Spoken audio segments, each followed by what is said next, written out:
Direction à présent la cité des Balanzans où depuis jeudi, la ville vibre au rythme de la 14e édition du Festival sur le Niger. Sur un niveau culturel, c'est aussi l'exposition des œuvres d'art. Ils sont nombreux les artistes peintres à faire découvrir au grand public leur savoir et leur savoir-faire. Les tableaux réalisés incarnent chacun un état de fait.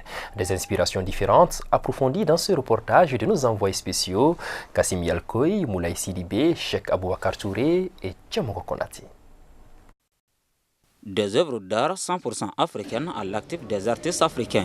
Ces œuvres sont inspirées chacune d'un fait ou d'une situation.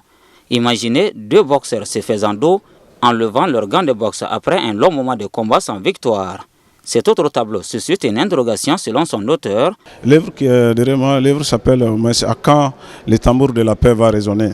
Il n'en faut pas plus pour M. Sanogo pour évoquer la crise qui prévaut au Mali depuis un certain temps.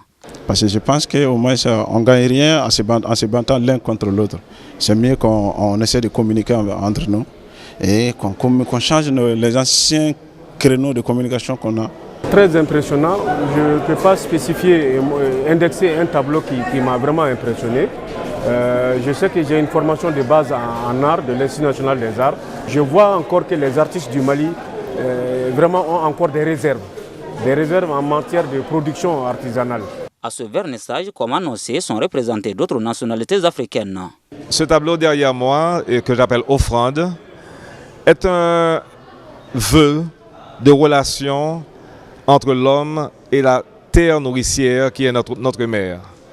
Okay, donc vous voyez que ce coq qui baisse la tête pour saluer la terre avant même qu'il soit immolé et offerte en offrande comme symbole pour développer la fertilité et cette relation d'amour que nous devons avoir non seulement avec la terre qui nous nourrit mais entre nous les hommes. Je voudrais saluer les grands efforts de créativité qui sont déployés ici au sein de ce festival sur le Niger. J'ai eu l'occasion de débarquer pour la première fois au Mali il y a 2 mois.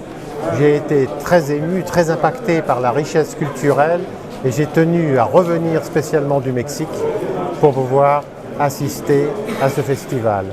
Outre ces impressions, ces œuvres constituent de véritables sources d'inspiration pour Jean-François Dreuze, porteur d'un projet dont la mise en œuvre est prévue ici au Mali. J'ai des expositions qui circulent à Mexico, actuellement au Musée national des cultures, et j'ai appris qu'il y avait une salle Afrique qui était fermée depuis quelques années. Et le projet consisterait à la réouvrir et à mettre le Mali à l'honneur au cours de 2018-2019. Donc je suis venu pour tisser un lien d'amitié. En attendant la concrétisation de ce projet, les participants au festival sur le Niger peuvent continuer à découvrir ces œuvres pleines d'enseignements.